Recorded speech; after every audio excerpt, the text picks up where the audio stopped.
The International Criminal Court is now in session. L'audience de la Cour pénale internationale est ouverte.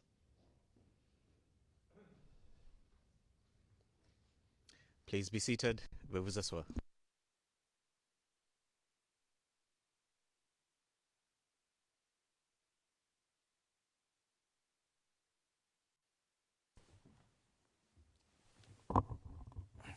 Good morning.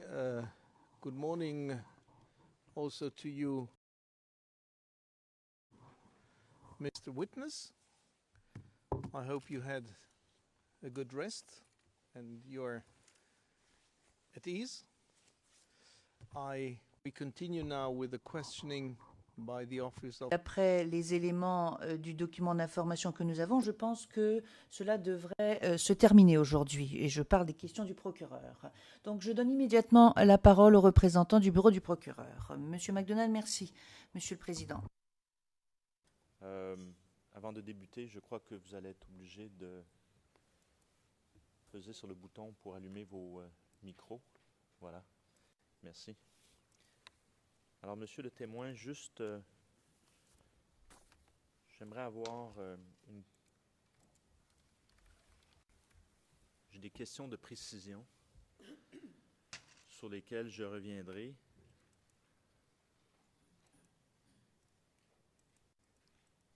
Par rapport à votre témoignage hier, mais peut-être immédiatement, je vais juste revenir sur la question de la première légion départementale, celle qui était basée au camp Agban.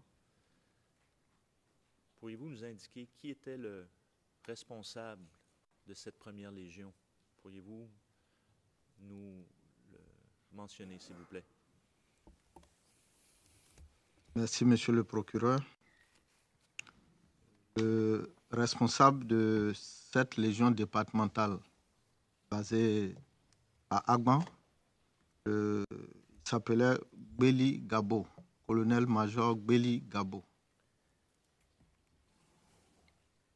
Et hier, je vous avais posé une question à savoir qui était le responsable de la 4e Légion.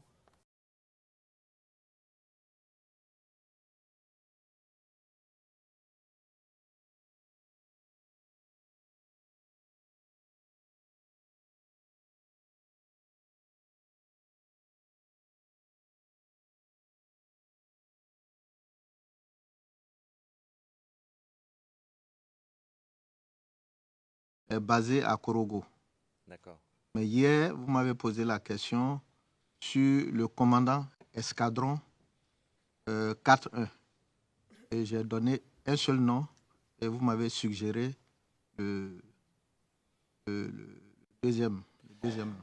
D'accord. Écoutez, je ne veux pas confondre les choses. Nous reviendrons plus tard. Une autre question juste pour clarifier. Avant les élections, donc en temps normal, dans la commune d'Abobo, hier, nous avons décrit la présence des gendarmes, la présence de la police nationale. Nous avons marqué sur les cartes. Maintenant, j'aimerais savoir, l'armée était-elle présente dans Abobo? Merci, monsieur le procureur. L'armée était présente à Abobo. Et où se trouvait-elle?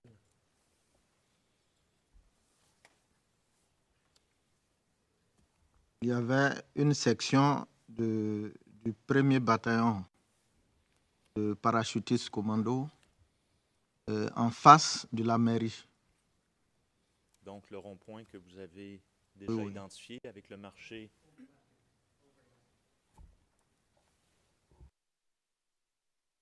There were overlapping speakers. Président, oui, mais vous parlez en même temps, tous les deux.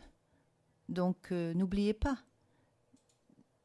N'oubliez pas que nous devons avoir une traduction exacte.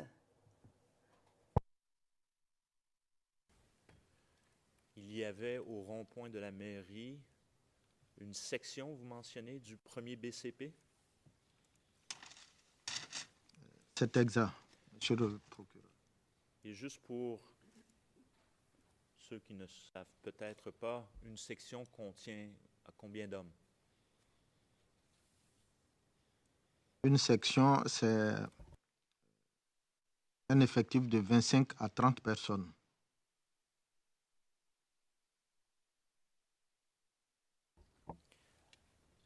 Très bien. Alors revenons à la pièce, si j'appellerai la pièce à nouveau, 0044-0097.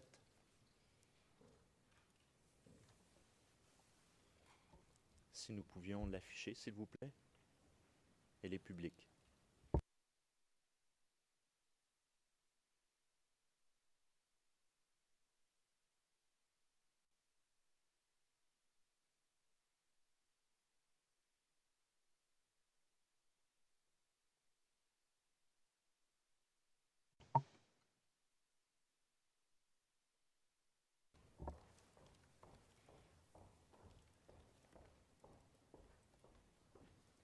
Donc, nous allons faire un petit zoom avant sur cette pièce du 12 octobre 2010. Si on pouvait descendre, s'il vous plaît. Merci. Donc,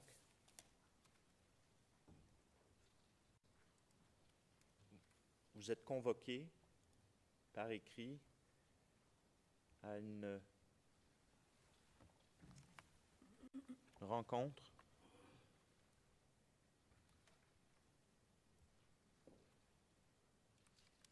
quel était l'objet de cette rencontre? Je comprends qu'il y a un objet qui est indiqué, la sécurisation processus électoral, mais pourriez-vous nous donner des détails, s'il vous plaît?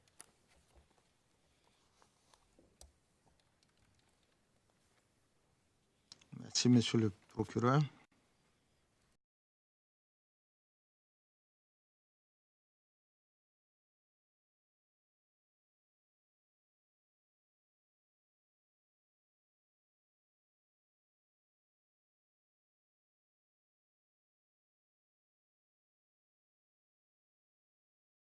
À l'issue de certaines réunions que les grands chefs, les grands commandements ont eues entre eux, notre chef devait répercuter ce qui avait été arrêté. Et donc, il s'agissait de préciser les positions à tenir par chaque corps et de les faire connaître aussi à nous autres qui étions sur le terrain.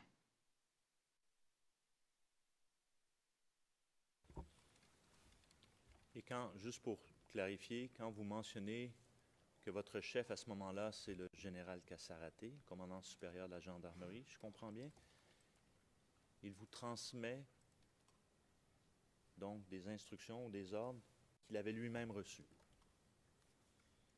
C'est exact. Et quand vous dites, et ces ordres venaient de qui?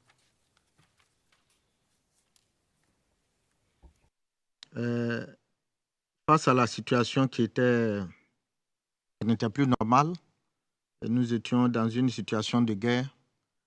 Et donc, il y a eu un regroupement autour du chef d'état-major. C'était le chef d'état-major général, le général Mangou Philippe. Donc, tout cet ensemble a été appelé les forces de défense et de sécurité.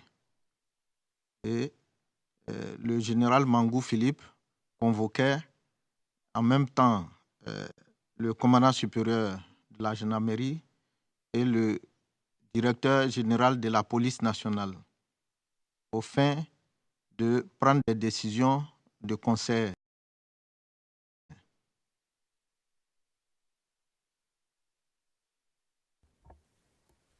Vous nous avez mentionné hier, que vous n'étiez pas nécessairement très bon avec les dates.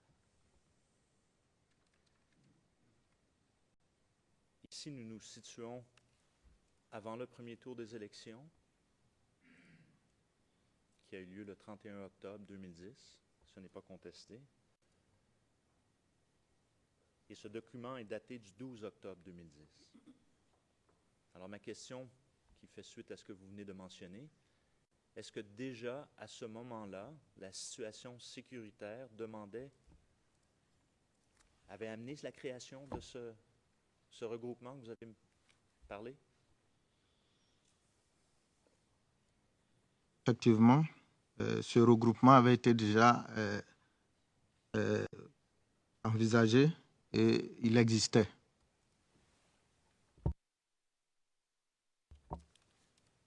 D'accord. Je vais vous maintenant présenter un autre document, le 0043 0442.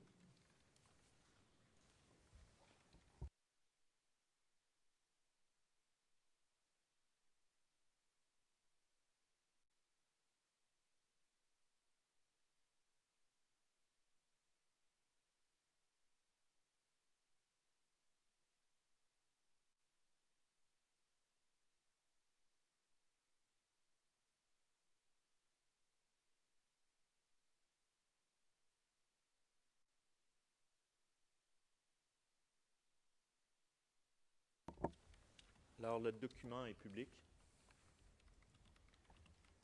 Si nous pouvions faire un zoom avant, car il y a une partie supérieure et une partie inférieure.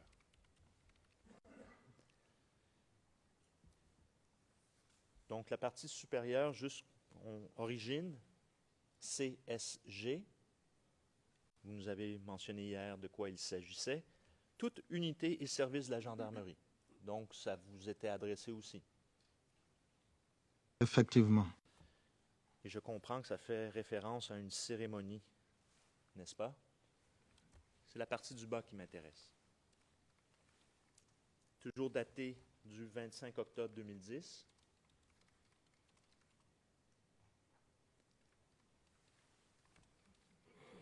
Est-ce qu'on peut descendre, s'il vous plaît? Jusqu'en bas. Très bien. Origine, commandement GCS. C'est quoi ça, le GCS? Le GCS, c'est le groupe de commandement et de service basé au sein du commandement supérieur. Et on voit les destinataires.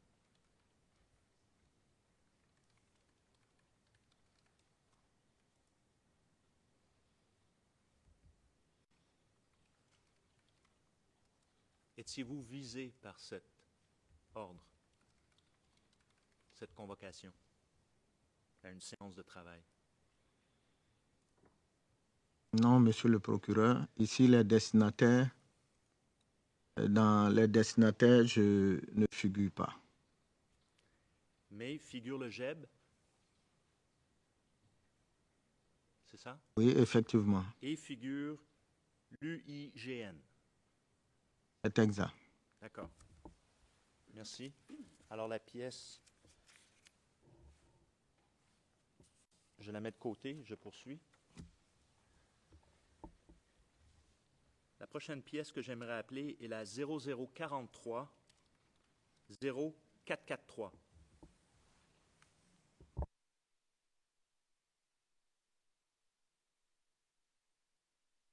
Pardon?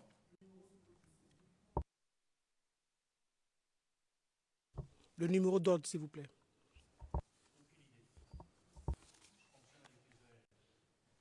Je ne sais pas, je fonctionne avec les ERN.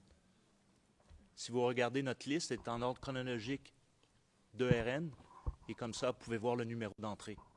Mais Ordre chronologique. d'ERN.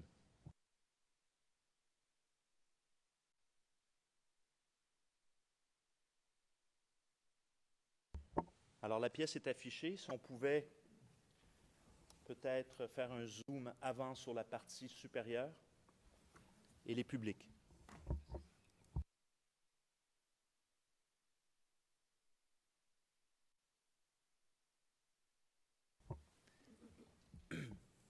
Pourriez-vous nous confirmer si vous êtes destinataire ou non de ce document?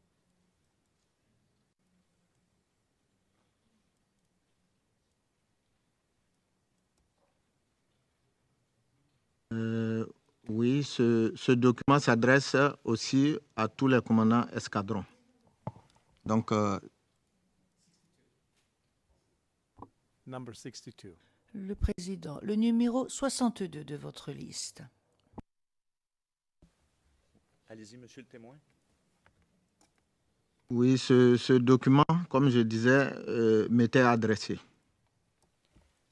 Et je comprends qu'on voit ici qu'il y a également pour info des acronymes. Je vais les suggérer, je ne crois pas que ça soit très contesté. Ministère de la Défense,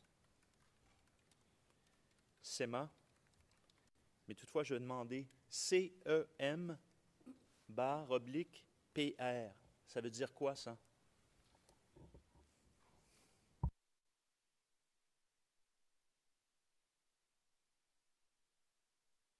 Et vous avez dit CEMP, oblique PR. Ici, c'est le chef d'état-major militaire de la présidence. Et l'acronyme ATCR, qu'on retrouve entre parenthèses, est-ce que vous savez la signification, s'il vous plaît? Oui, ATCR marqué entre parenthèses, c'est à titre de compte rendu.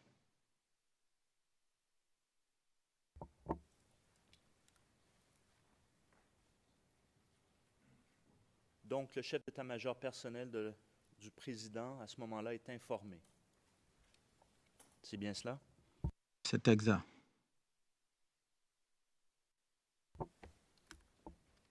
Encore une fois, l'objet est la sécurisation des élections. Et c'est daté du 25 octobre 2010, à la même salle. Et il y a un nota bene. Commandant de l'école de la gendarmerie d'Abidjan se fait représenter par son adjoint ou un officier. Si on pouvait descendre le document, voilà. Résultat de la dite séance de travail attendue au plus tard 18 heures, délai de rigueur. Pourriez-vous nous expliquer pourquoi il y a, à votre connaissance, une demande spéciale à ce que le commandant de l'école de la gendarmerie, M. Gabe Bipoint, soit présent ou se fasse représenter par son adjoint ou un officier? Êtes-vous à même de nous expliquer pourquoi?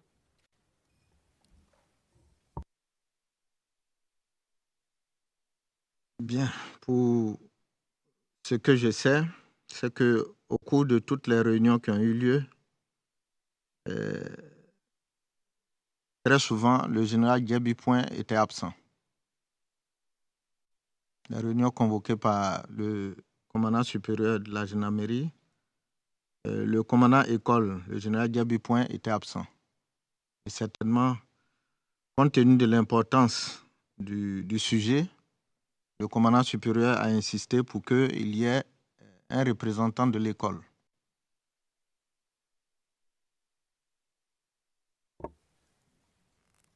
Je comprends que ça fait déjà plusieurs années. On voit qu'il y a déjà eu quelques réunions, une à laquelle vous aviez été personnellement convoqué, pardon. Le 25 octobre, vous rappelez-vous le sujet de discussion ou des détails au-delà de le fait que ce soit généralement pour la sécurisation des élections? Non, monsieur le procureur.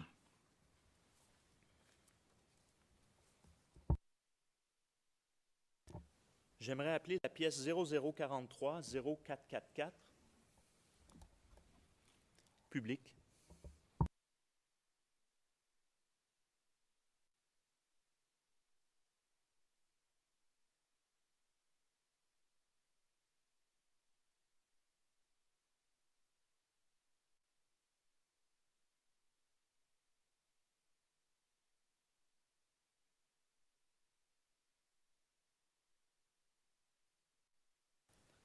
Très bien. Alors, étiez-vous destinataire de cette pièce? Excusez-moi.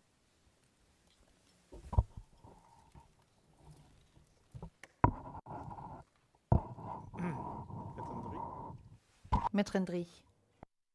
Je suis désolé de revenir un peu en arrière, c'est parce que nous avons les transcripts en français un peu en retard. À la page 7.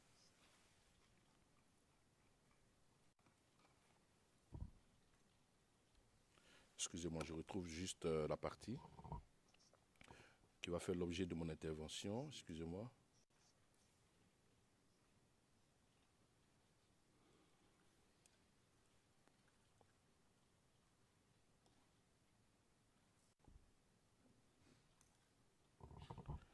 Alors,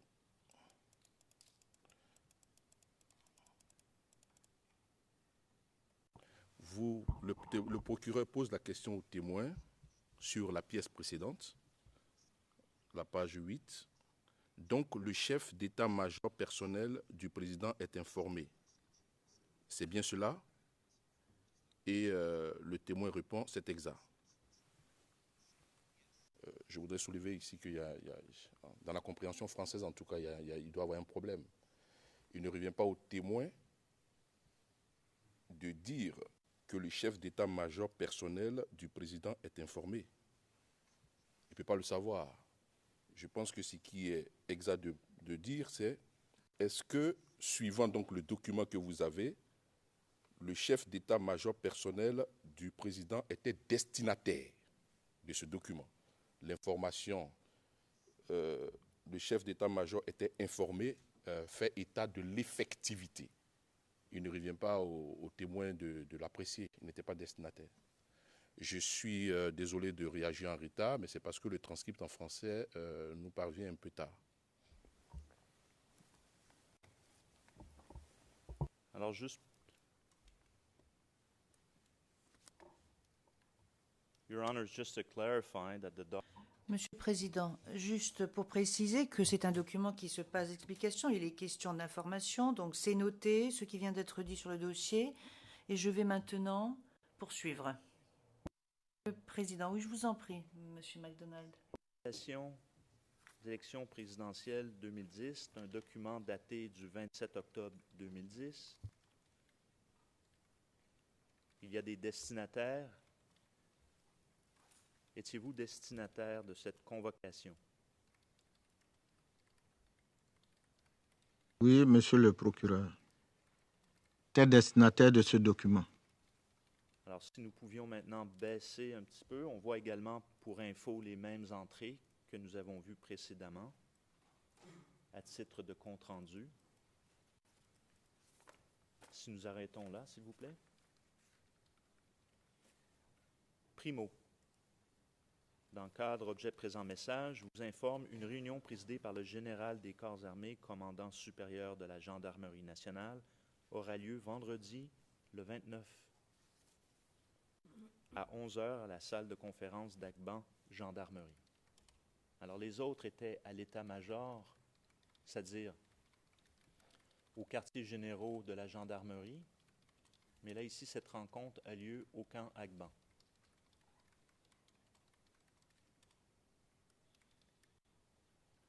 Première question.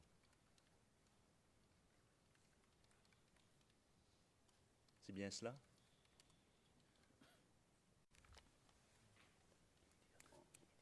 Monsieur le procureur, la question? Les deux autres réunions que nous avons vues précédemment se déroulent au quartier général de la gendarmerie. Et il y a même une salle qui est identifiée, à savoir la salle Oumar Enda. Je ne sais pas si je prononce comme il faut, mais Oumar N''DAW.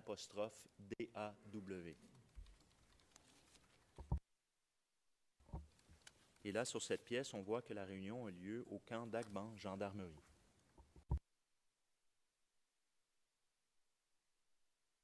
Oui, monsieur le procureur, c'est exact. Alors, vous rappelez-vous d'avoir été présent à une réunion le 29 octobre afin de discuter de la sécurisation des élections au camp Agban, avant le premier tour des élections. Merci, monsieur le procureur.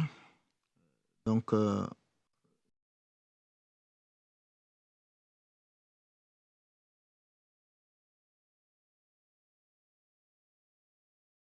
une réunion en tenue civile, parce que c'est marqué en secondo sur le message. Donc, je ne me rappelle pas avoir participé à une réunion avec mon chef en civil. Parce que c'est exceptionnel, n'est-ce pas? Oui. Ça veut dire quoi lorsqu'on est en tenue civile? Que c'est une réunion qui est plus relaxe? C'est le mot qui me vient à l'esprit. Je ne saurais le dire. Très bien.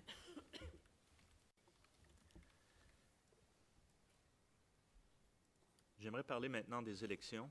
J'en ai terminé avec des documents. J'aimerais parler de la première ronde des élections, la deuxième ronde des élections, et plus particulièrement de la situation à Bobo. Dans un premier temps, vous qui étiez donc commandant du camp commando, êtes-vous à même de nous donner une description peut-être du partage démographique ou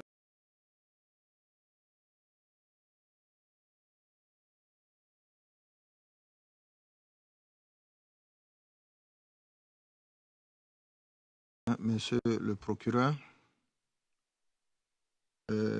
lorsque vous parlez de partage démographique, je ne sais pas si c'est le partage sur le terrain ou bien citer les groupes ethniques qu'on pouvait trouver.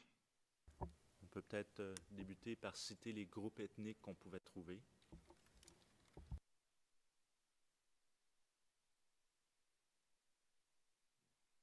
Donc, je précise qu'il y avait tous les groupes ethniques, mais la prédominance était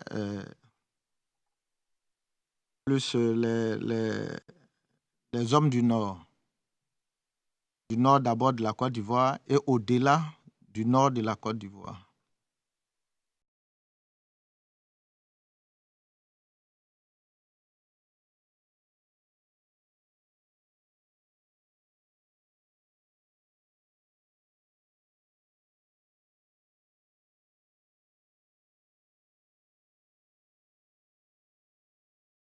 Donc, comme je disais tout à l'heure, les habitants, il y avait une prédominance des populations du Nord et des personnes au-delà des frontières de la Côte d'Ivoire. Donc, il y avait beaucoup de Burkinabés, beaucoup de Maliens et beaucoup de Nigériens.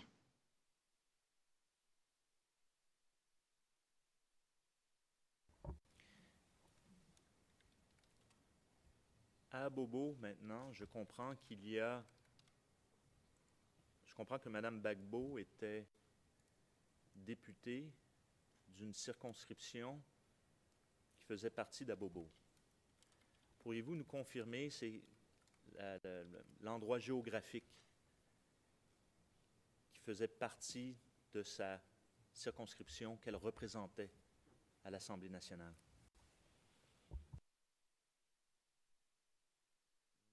Merci, monsieur le procureur. Madame Gbagbo était députée de la circonscription appelée Abobo. Abobo, c'est un quartier d'Abidjan. Donc, c'était l'ensemble de la commune? C'est exact. Très bien.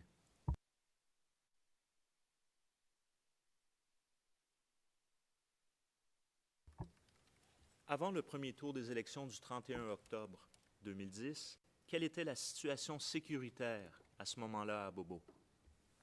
Avant le premier tour.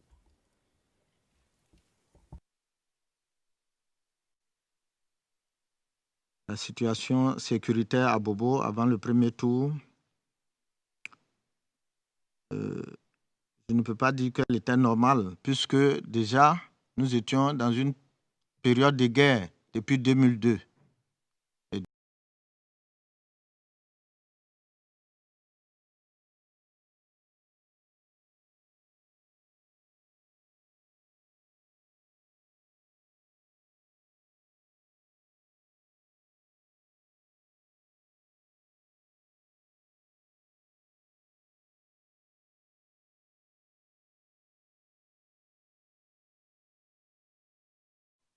pouvoir faire des contrôles réguliers.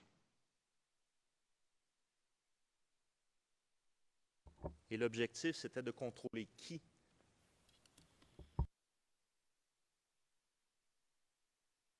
L'objectif à cette époque, c'était de faire des fouilles, de contrôler, de vérifier les véhicules et à la recherche d'armes et de munitions.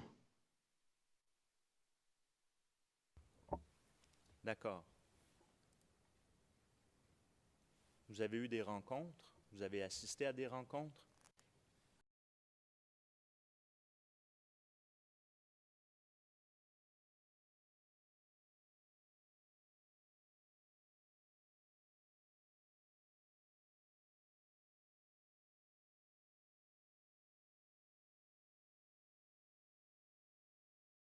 Bobo, principalement. À Bobo.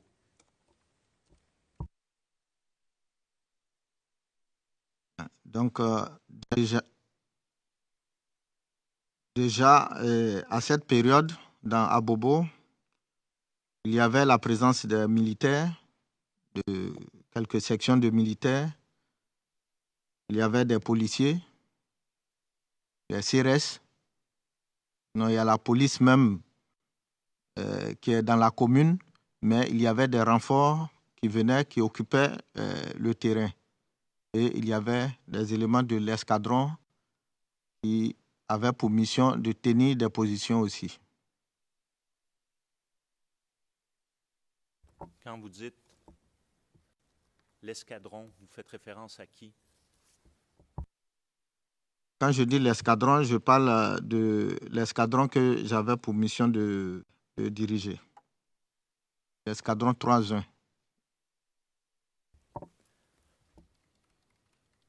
Plus tôt ce matin, vous avez fait référence à une section qui était à la mairie,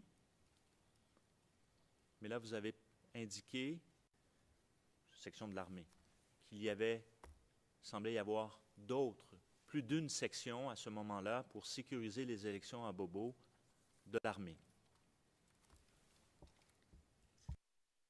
Est-ce que j'ai bien compris votre dernière réponse? C'est exact. C'est ce que j'ai dit. Et qui? Il venait de quel corps de l'armée? Et où était-il posté?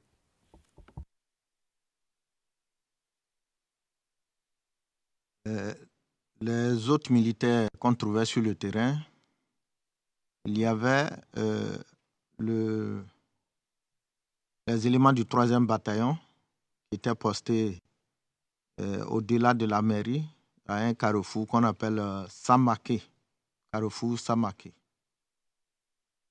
Et eux, ils étaient du 1er bataillon d'infanterie.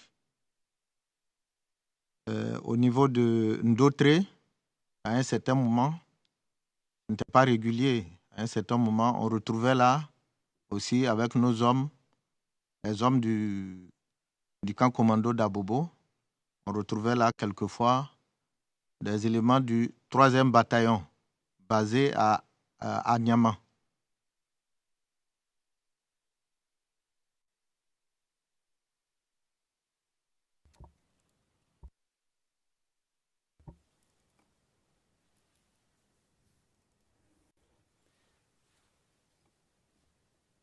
J'aimerais qu'on parle de la journée même des élections. À votre connaissance, y avait-il des éléments du GEB dans la circonscription d'Abobo?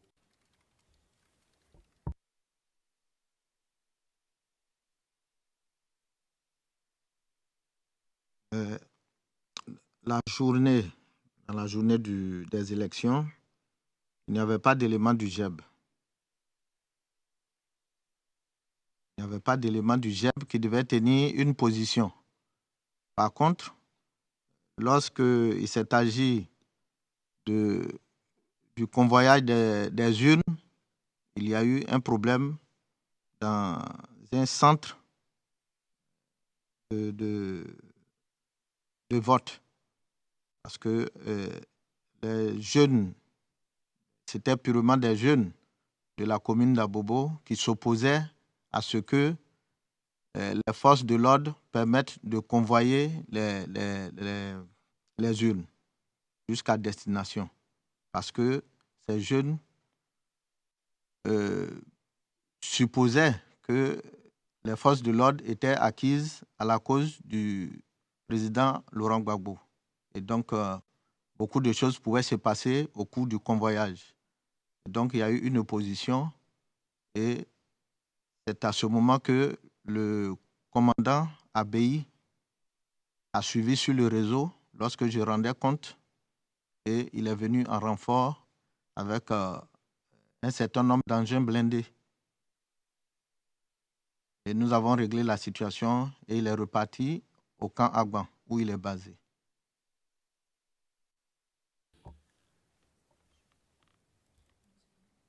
Et le réseau, donc, il y a un réseau radio.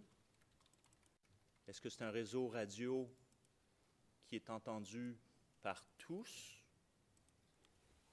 les corps faisant partie des forces de défense et de sécurité? Ou est-ce que c'est un réseau spécifique à la gendarmerie? Donc, le réseau que j'utilisais et qui a été suivi, la communication a été suivie par le commandant Abei, est propre à la gendarmerie.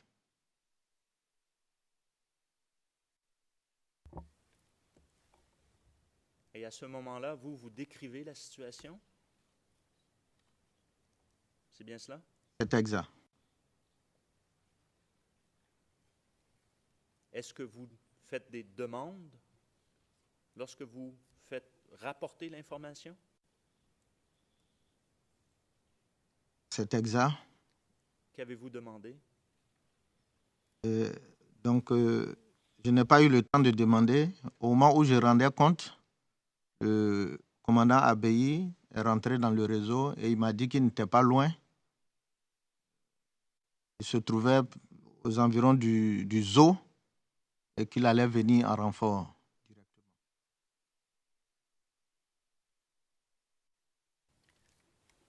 La journée même du vote, à votre connaissance, y a-t-il eu contrôle des électeurs au premier tour?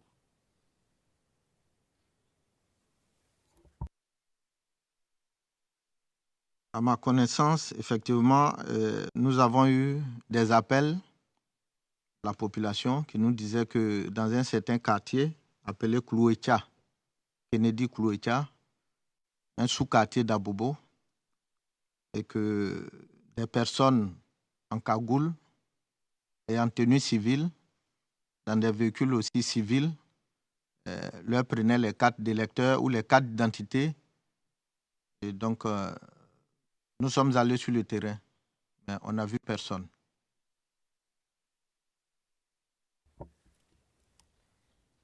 Est-ce que vous savez qui, est-ce que vous avez été à même de comprendre qui contrôlait ces cartes?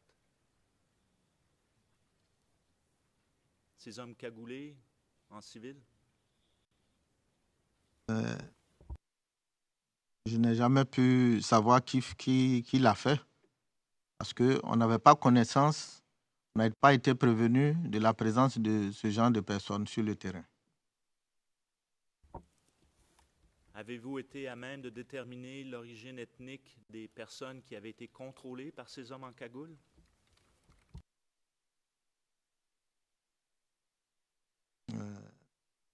Non, je n'ai pas pu vérifier. Pas pu vérifier, puisque je vous ai dit tout à l'heure qu'à Bobo, on trouvait tout le monde. Donc, on n'a pas pu trouver les victimes, toutes les victimes, et faire le point en matière d'ethnie. Qu'est-ce qu'ils vous disaient, ces électeurs, qu'est-ce qui leur était arrivé? Bien, donc, les coups de fil nous disaient avec insistance qu'il y avait des personnes qui étaient à un carrefour à l'intérieur du quartier et qui était entre les électeurs et le bureau de vote. Et à leur passage, au passage des électeurs, des personnes qui partaient voter, et ces gens en cagoule les arrêtaient et prenaient leur carte d'électeur ou leur carte d'identité.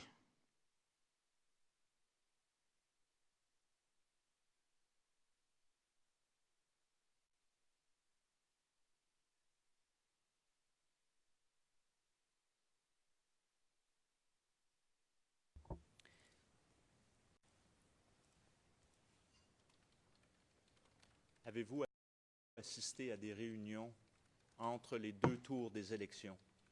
Donc, il y a eu le premier tour, et nous avons vu des convocations.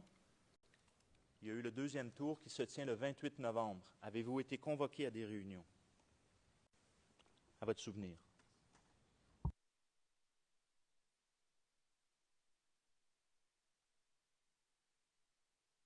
Monsieur le procureur, merci.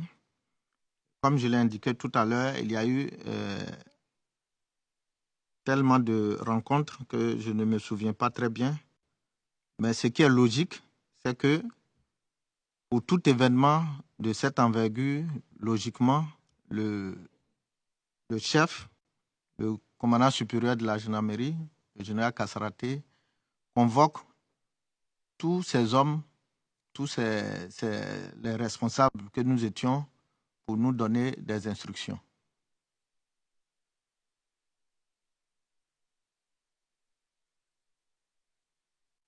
Excuse me. I would like just to come. Le président, j'aimerais revenir à une réponse que le témoin a donnée sur le vote. Qu'est-ce qu'ils vous ont dit sur les électeurs précisément? Qu'est-ce qu'ils vous ont dit? Qu'est-ce qui s'est passé? Ligne 9, page 17 dans la transcription anglaise. Et la réponse était: nous avons reçu de nombreux appels de gens faisant état de, etc., etc. J'aimerais savoir s'ils sont allés contrôler ce que les gens leur avaient dit au téléphone et quel a été le résultat de ces contrôles. Est-ce que vous comprenez ma question, monsieur le témoin? Monsieur le Président, je comprends la question. J'y ai déjà répondu. J'ai dit que suite aux appels insistants, nous sommes allés et nous n'avons trouvé personne comme indiqué en cagoule. Mais les électeurs, eux, les victimes de ce contrôle et de cette prise de carte d'électeur, ou d'identité, pardon, les avez-vous rencontrés?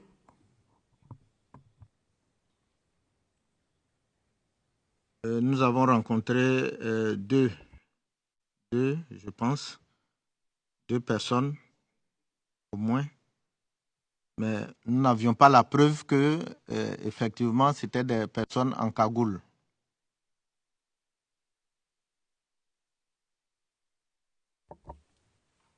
Alors, j'aimerais appeler maintenant la pièce 0043 0418.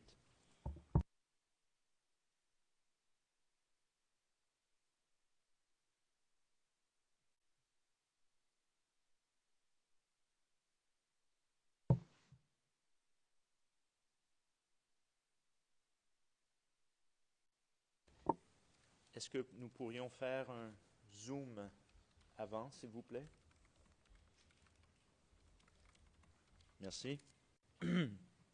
Donc, origine CSG, toute unité et tout service de la gendarmerie. Donc, vous étiez destinataire, c'est bien cela?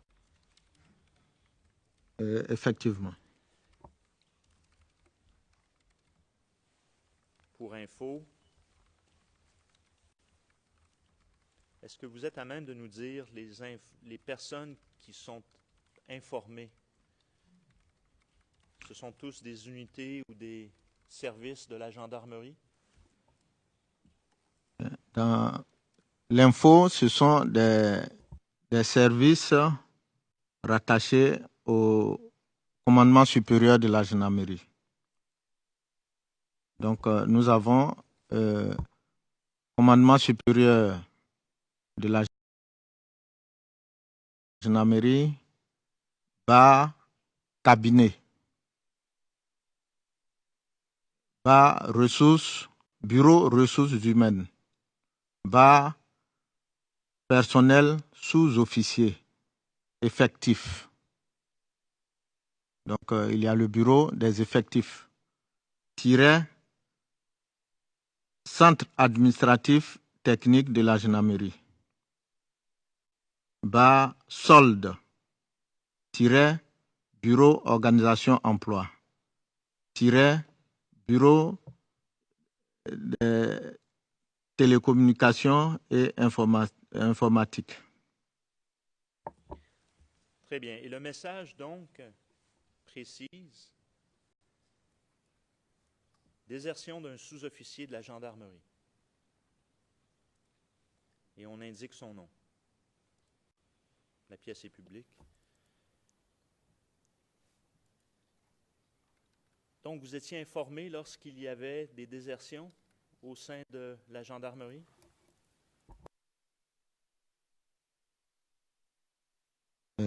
Si on pouvait descendre un peu, s'il vous plaît, la pièce.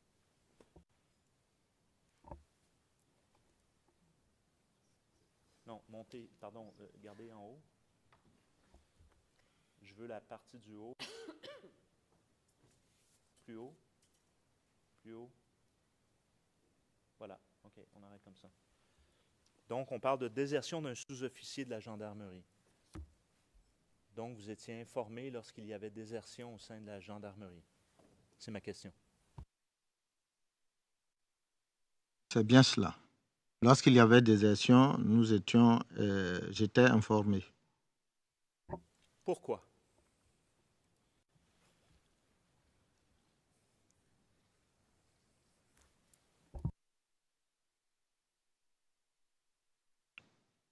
Pourquoi j'étais informé, tout comme les autres commandants d'unité, parce que c'est ce qui était courant, et c'est ce qui était logique, puisque il fallait que nous soyons au courant de ce qui se passait aussi dans les autres unités.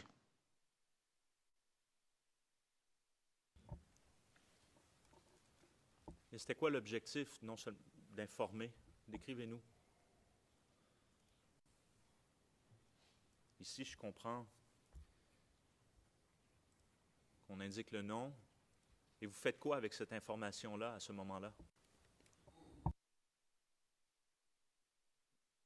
Merci, monsieur le procureur. Lorsque nous avons un message de ce genre qui nous arrive, nous avons quotidiennement, à partir de 7h30, nous faisons la montée des couleurs et puis après, nous nous adressons au personnel et nous lisons les messages de ce genre et toutes les autres instructions qui ont été laissées par les chefs. Et nous faisons des commentaires. En tant que chef, nous avons eu des instructions et nous allons dans le sens de ce que les chefs veulent.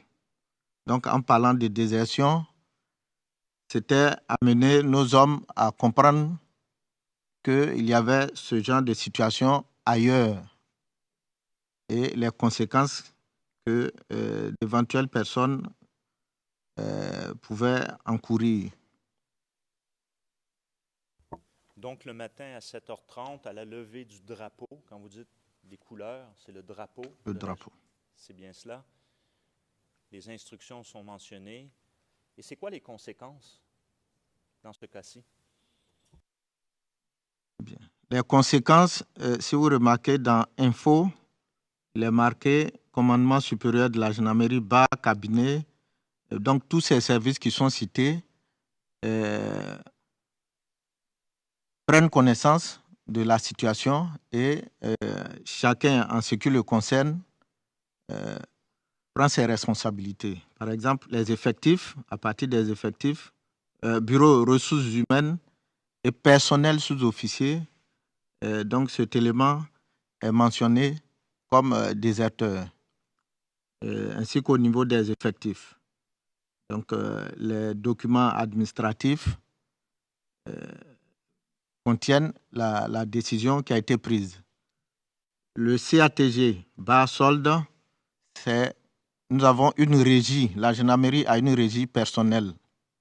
Une régie et les soldes des gendarmes sont réglés en interne.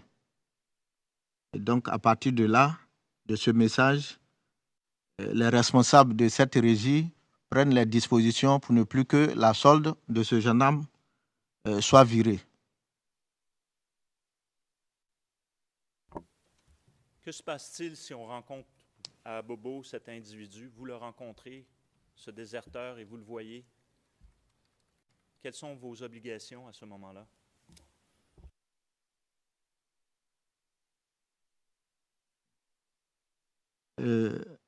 Mes obligations, généralement, lorsque ce genre de message est fait, les mesures sont accompagnées. Il y a les mesures qui sont bien indiquées et donc nous le mettons aux arrêts et nous le déposons dans la brigade la plus proche.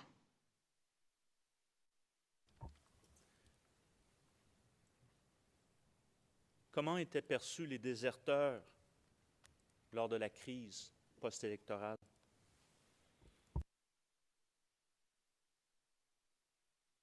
Au cours de la crise post-électorale, les déserteurs étaient perçus comme des traîtres, comme des gens qui avaient trahi.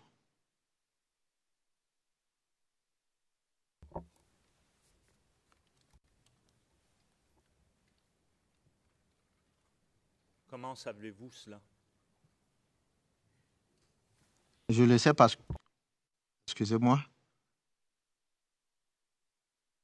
Je le sais parce que, ayant été un responsable et étant constamment avec mes hommes, d'abord, c'est ce qui était perçu parce que nous le vivions comme ça.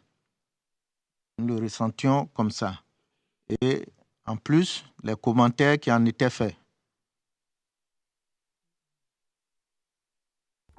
Et ces commentaires étaient faits. Et au niveau de la hiérarchie, y avait-il des commentaires au sujet des gens qui quittaient, qui désertaient l'armée? Comment c'était perçu au sein de la hiérarchie? Monsieur le Président. Yes, please. Oui, je vous en prie, dit le Président. Un problème avec le thème, avec la perception. Je pense que la perception découle plus de l'opinion que des faits. Parce qu'on demande comment quelqu'un le perçoit, c'est une opinion, c'est un point de vue. You're right. Le Président, vous avez raison. Je vous invite à reformuler votre question. J'allais le dire d'ailleurs, pour la dernière question, qui était quelle est votre perception de ceci? Reformulez, s'il vous plaît. Monsieur le témoin, je vais reformuler. La hiérarchie commentait-elle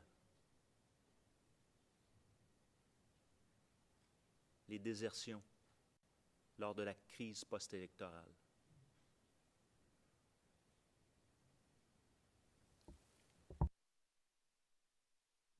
Merci, monsieur le procureur. Lorsque vous parlez de hiérarchie, je suppose que c'est au plus haut niveau par rapport à ma personne, à ma position. Donc, à cette période, en dehors des grandes réunions, des réunions pour des cas comme les élections, sécurisation des élections, les désertions, on s'y attendait. On s'y attendait, mais ce n'était pas souhaitable, mais on s'y attendait, plus ou moins. Donc, on n'a pas eu de réunion où le commandant supérieur a insisté uniquement, nous a convoqués uniquement pour des désertions. Il y a eu des réunions où il a parlé de désertion de certains officiers, mais ce n'était pas l'objet de la convocation. Et que disait-il?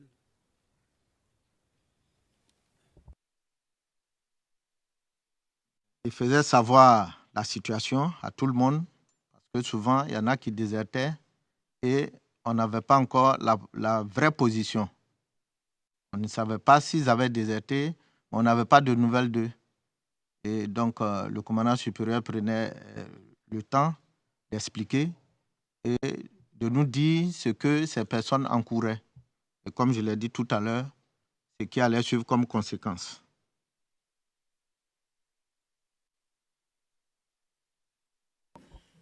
Continuons avec le document, si on peut descendre.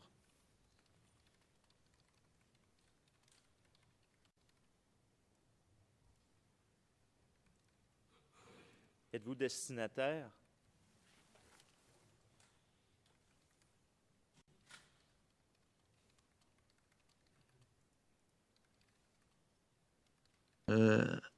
Ici, ce message ne m'est pas adressé.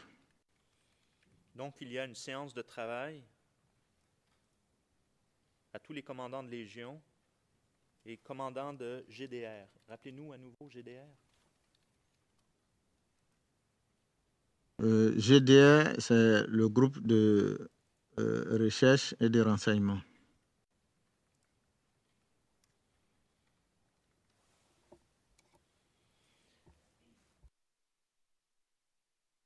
Très bien, j'aimerais vous montrer un autre document, toujours entre la période des 2 tours des élections, la pièce 0044 0072.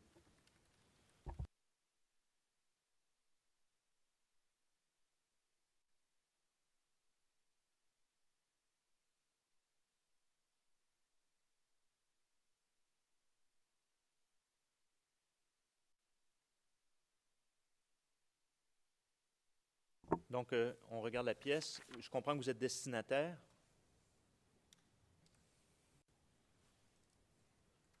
Oui, effectivement, je suis destinataire de... Monsieur le Président. Monsieur le Président. Yes, please. Juste, Je vous en prie. fraternité, juste par confraternité. Ce n'est pas une objection, juste par confraternité.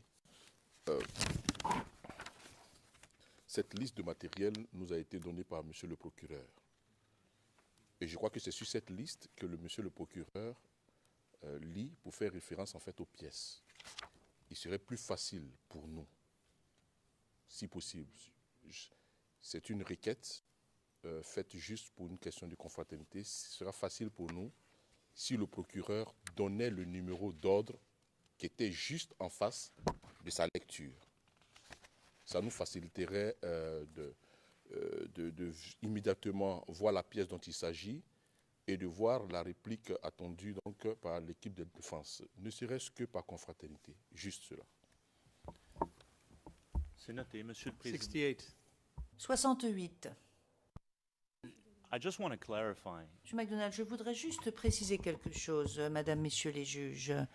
Alors, il y a 84 documents. Les 40 premiers sont des documents qui ont trait à la déclaration. Donc, il s'agit des derniers documents et ils sont en ordre, ils sont présentés par ordre suivant les ERN. Donc, je dis 0044, 0072, c'est un ordre que je vous donne en quelque sorte.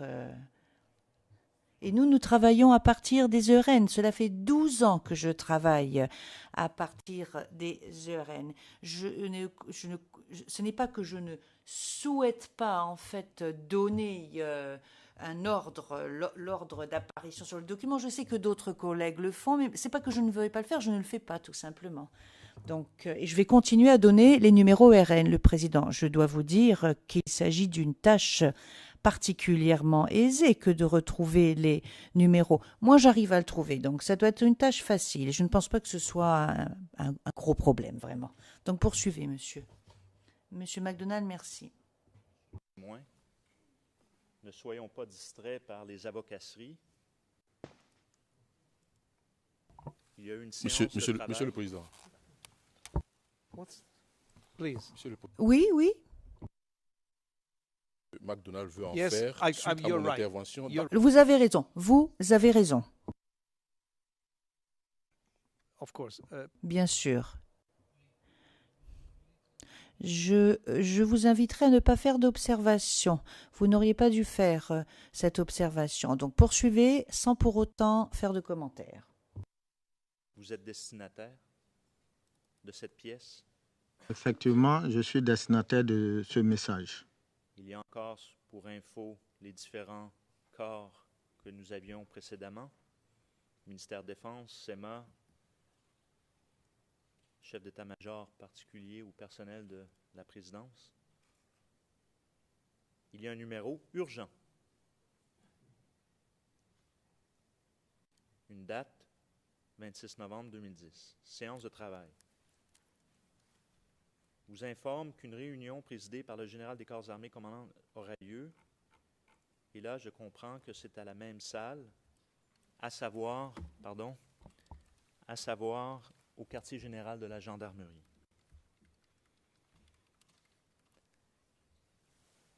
C'est le 26 novembre. Le deuxième tour des élections aura lieu 2 jours plus tard, le 28 novembre. Vous rappelez-vous du contenu de cette rencontre?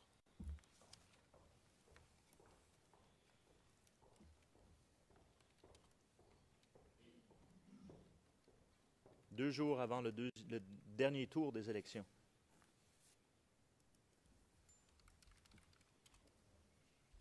Merci, monsieur le procureur. Comme je disais tout à l'heure, il y a eu une série de rencontres, beaucoup de rencontres d'ailleurs, avec le commandant supérieur. Donc, il m'est difficile de préciser chaque fois ce qui a été dit. Par contre, l'objet généralement indique ce qui pourrait être dit. Bon, à 2 jours des élections, je pense, c'est juste mon opinion. Je pense que c'est toujours dans le cadre des élections, parce qu'il n'y avait pas un autre sujet qui pouvait préoccuper le commandant supérieur en ce moment. Le dispositif sécuritaire, monsieur le témoin, a-t-il évolué entre le premier tour et le deuxième tour à Abobo?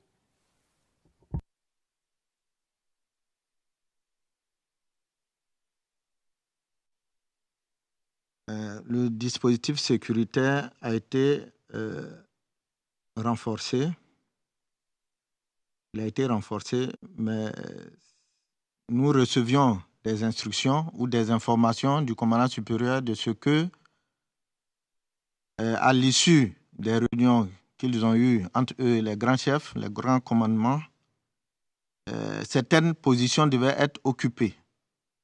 Mais dans la pratique, ce n'était pas fait. Par contre, entre les 2 tours, il y a eu un changement. Généralement, c'est les militaires qui ne venaient pas. Ils étaient cités à des positions, mais lorsqu'on sortait sur le terrain pour faire une ronde, ils n'étaient pas sur les positions indiquées qu'ils devaient tenir.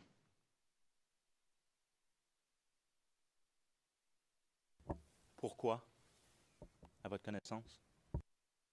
Je ne saurais le dire. Est-ce que c'était rapporté qu'il n'y avait pas un suivi des instructions à ce moment-là? Des ordres?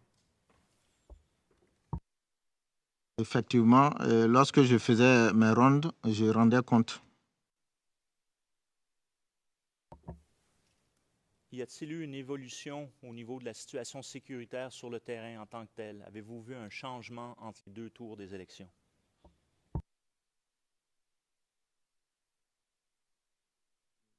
Je ne comprends pas la question parce qu'il me semble que cette question m'a été déjà posée.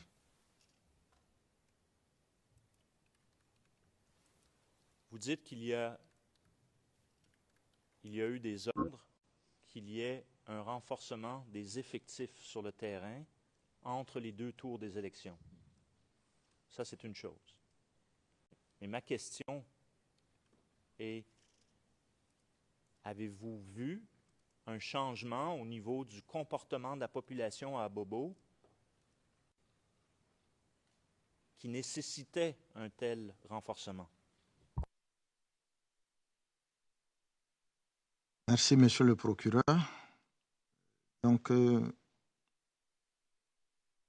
pense que je viens de citer un fait au cours des élections. Des jeunes gens s'opposent à ce que les urnes soient transportées par les forces de l'ordre. Donc, on convoie les urnes parce que nous n'étions pas chargés de les transporter nous-mêmes. Donc, on assurait la sécurité de ceux qui étaient commis à cette tâche. Et les jeunes gens s'y sont opposés. Et donc, je pense que ça, c'est déjà un élément que si des mesures n'étaient pas prises pour dissuader, donc d'autres choses, d'autres cas de ce genre pouvaient se présenter. Ça, c'est mon opinion personnelle.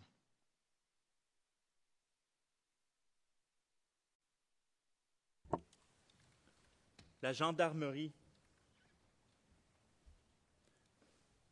a-t-elle été renforcée au niveau logistique, au niveau matériel?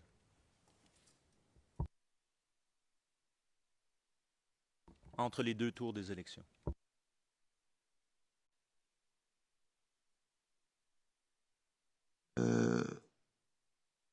La gendarmerie je pense, a été renforcée en personnel. Il y a eu des éléments qui venaient faire des rondes et qui repartaient. Juste, comme je l'ai dit, pour une question de dissuasion. Parce que nous avons coutume de dire qu'il vaut mieux prévenir que d'être obligé d'intervenir et puis c'est un peu plus regrettable par la suite. Donc la présence de ces forces-là, c'était juste pour une question de dissuasion. Parce que les cas que j'ai cités, où on prenait des cartes ici, ou bien la population était un peu violente, ne s'était pas présentée vraiment ailleurs. Donc la situation était plus à craindre à Abobo. Je veux juste revenir à ma question.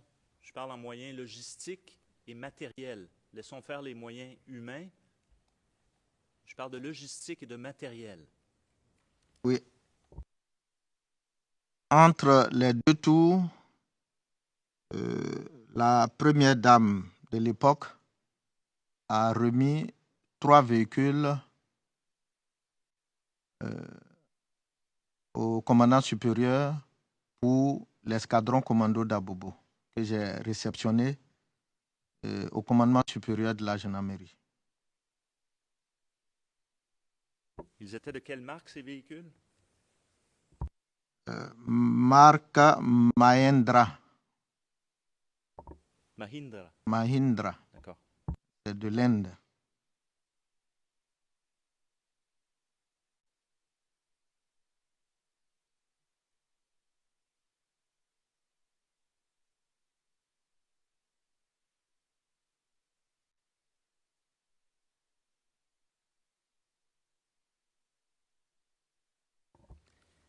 Après le deuxième tour des élections,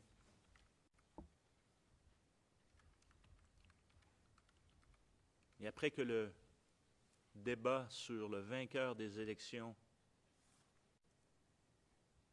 commence, est-ce qu'il y a eu un changement de la situation sécuritaire à Abobo?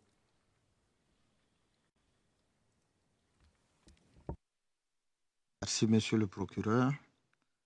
Effectivement, il y a eu un changement parce que la population, pour ce qu'on constatait, la population, comme vous avez parlé de débat, la population jugeait que le vainqueur, à Abobo en tout cas, ne pouvait pas être autre personne que le président Alassane.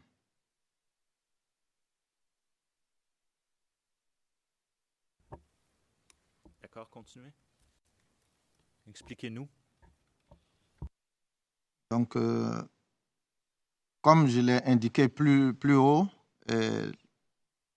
la population était constituée en majorité des gens du Nord. Et pendant cette période, en tout cas pour ce que nous avons pu constater dans notre pays, lorsque nous parlons d'élections, tout de suite, la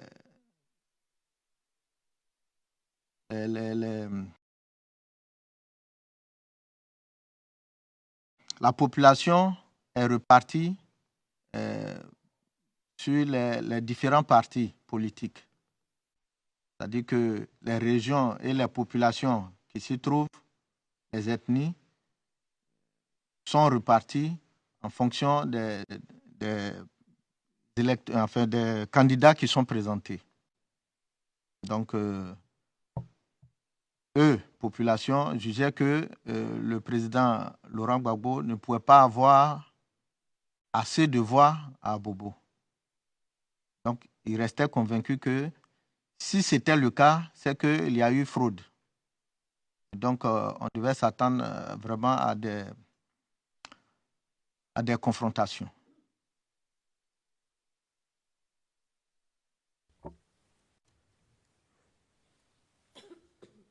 Et à ce moment-là, est-ce qu'il y a des dispositions spéciales qui sont prises? Est-ce qu'il y a un changement au sein de du système de défense ou de sécurité, si on veut, pardon, à Bobo? Effectivement, il y a eu un changement après les élections. La situation ayant évolué et la population devenant de plus en plus violente, et compte tenu de tout ce que les uns et les autres sur le terrain racontaient, je parle toujours de la population. Donc, les comptes rendus sont parvenus à nos chefs et il y avait aussi certainement des agents secrets, des éléments de renseignement qui ont fait remonter ce qu'ils avaient constaté.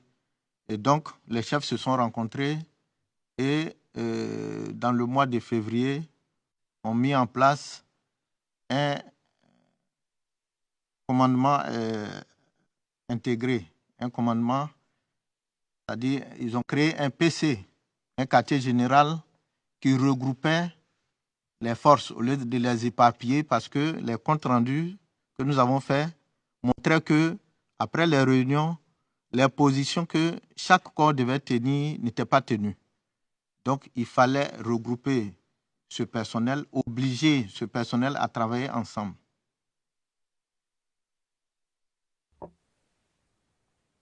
Vous avez utilisé l'expression PC, donc un poste de commandement a été créé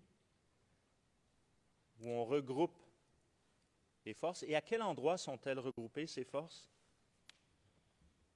Donc, la caserne qui pouvait contenir ces personnes et qui était la mieux indiquée était mon unité, c'est-à-dire l'escadron d'Abobo 3-1. Donc, le camp commando. Le camp commando. Et vous avez... Alors là, je comprends que vous avez mentionné, c'est en février 2011. C'est bien cela. Vous rappelez-vous vers quelle partie du mois de février? Malgré le fait que vous ayez des difficultés avec les dates. Je ne demande pas une date, mais je vous demande une approximation au niveau de la période dans le mois de février. Le PC a été créé, je pense, dans la deuxième partie du mois de février. La deuxième moitié.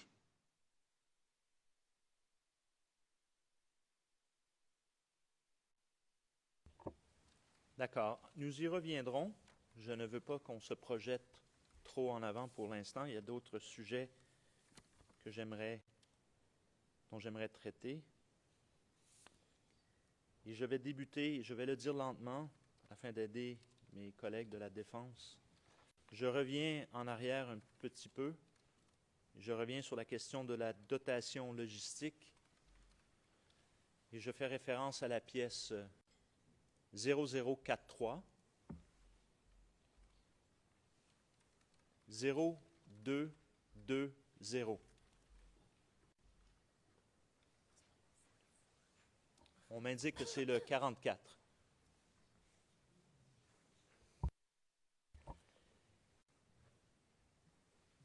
Alors, si on pouvait appeler la pièce publique, s'il vous plaît.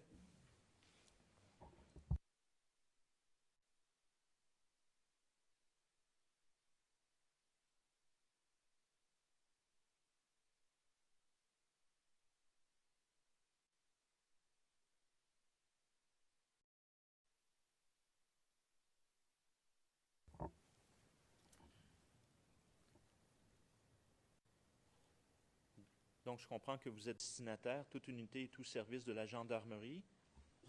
Il s'agit d'un document du 25 octobre 2010. Si on pouvait descendre le document un petit peu, s'il vous plaît. Jusqu'en bas. Merci. Prenez le temps de lire, monsieur le témoin. À haute voix. Non, pour vous-même, pour vous-même.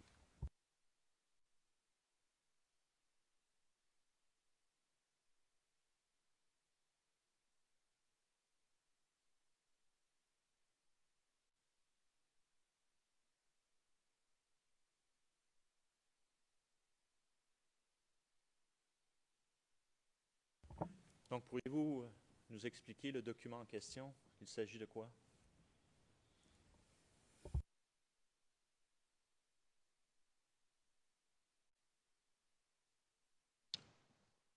Bien, merci, monsieur le procureur. Ce document est un message qui est adressé à tous les commandants d'unité parce qu'il y a eu un mouvement du personnel. Il y a eu en cette période un déplacement de personnel, des mutations, des affectations. Et donc, il est demandé au personnel qui a été muté de rejoindre parce que nous sommes destinataires et peut avoir des éléments de mon escadron qui sont mutés ailleurs. Donc, il leur est demandé de rejoindre leur unité. Et ceux qui doivent quitter ailleurs et rejoindre mon unité, donc, en ce moment, je suis dans la position où je dois écrire à mon collègue et demander que son personnel qui doit rejoindre mon unité le fasse le plus rapidement. Très bien. Je vais maintenant passer à une autre pièce qui est le 0043 0441. Numéro 60.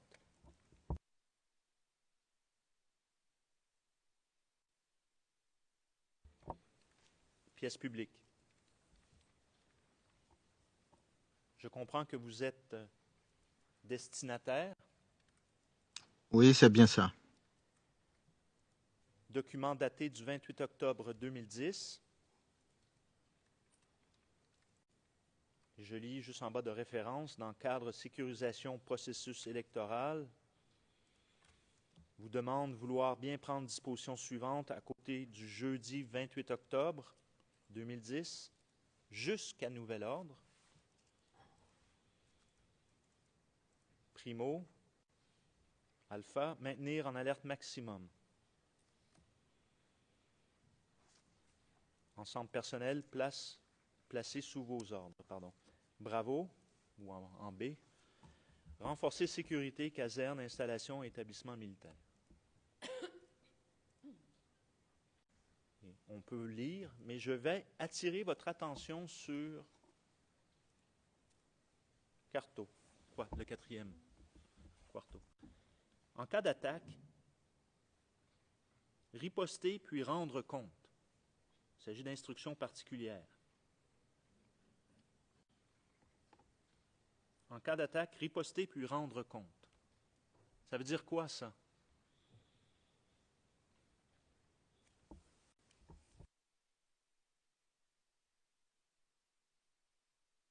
Je pense que l'ordre est clair. Ça veut dire que c'est... On tire et on pose des questions après? Non, on ne pose pas des questions, on rend compte. Très bien. Je vais maintenant appeler une autre pièce. 0043 0239. Public.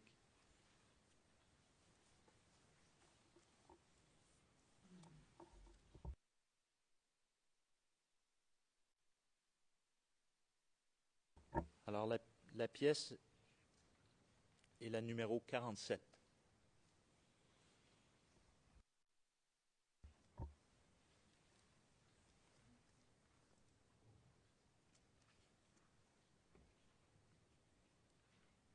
Au profit de la première Légion de gendarmerie mobile.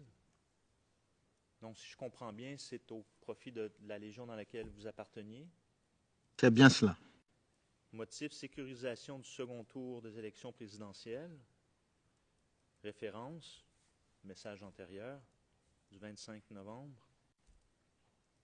Et c'est signé du colonel Obougado Valentin, qui était, je comprends, le commandant de la première Légion, donc de tous les escadrons, incluant le vôtre. C'est bien ça. À votre connaissance, il est de quelle ethnie, M. Obougado?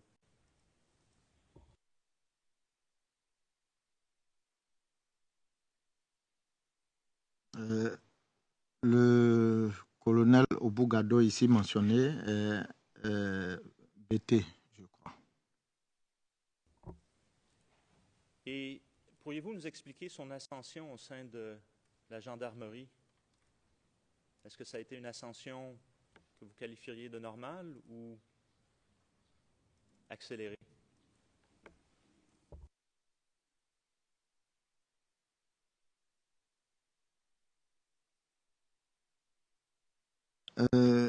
Au niveau de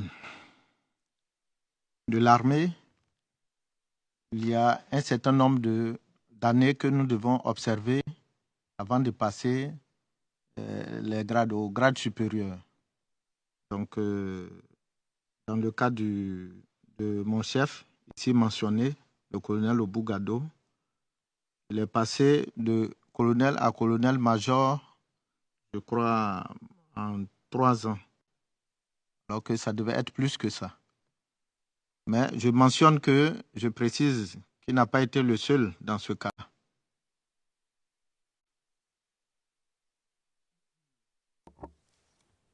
Je propose qu'on fasse la pause ici, Monsieur le Président, avec votre permission.